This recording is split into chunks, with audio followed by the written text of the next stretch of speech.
ते आमची इच्छा खूप वर्षापासूनची होती, असं नाही आहे. आमचे मोठे साहेबांची पण होती, पर कुठे कहीं स्लिप हो जाती थी गाड़ी, कीचड़ में फंस जाती है ना, थोड़ी स्लिप होती है. तसं आमची गाडी पुढे जायची, परत वापस. आणि त्यामुळे 2014 पासूनचे जे आमचा प्रयोग होता, तुम्हाला आता मी सांगतो. तुम जवळ 2014 में, फिर से बोलता हूं, 2014 में लोकसभा के इलेक्शन के बाद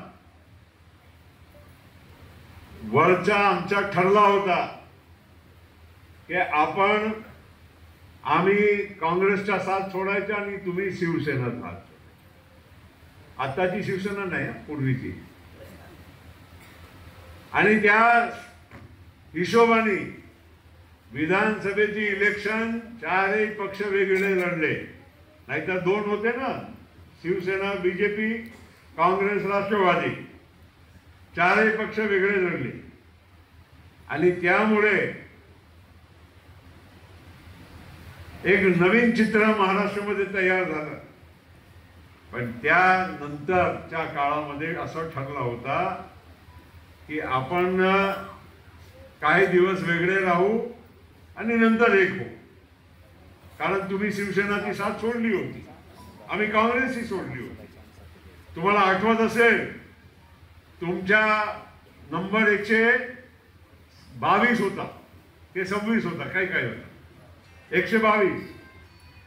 आणि इलेक्शनच्या निकालाच्या दिवशी 1 वाजता टीव्हीवर मी स्वतः राष्ट्रवादीच्या वतीनं जाऊन मी घोषणा केली की आम्ही बाहेरून तुम्हाला पाठिंबा देत आहोत.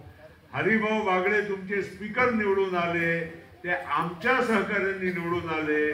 हे सगळं झाल्यानंतर ते परत काहीतरी आमची गाडी चिखलामध्ये फसली आणि आम्ही बॅक गेलो आणि तुम्ही पुढे गेले.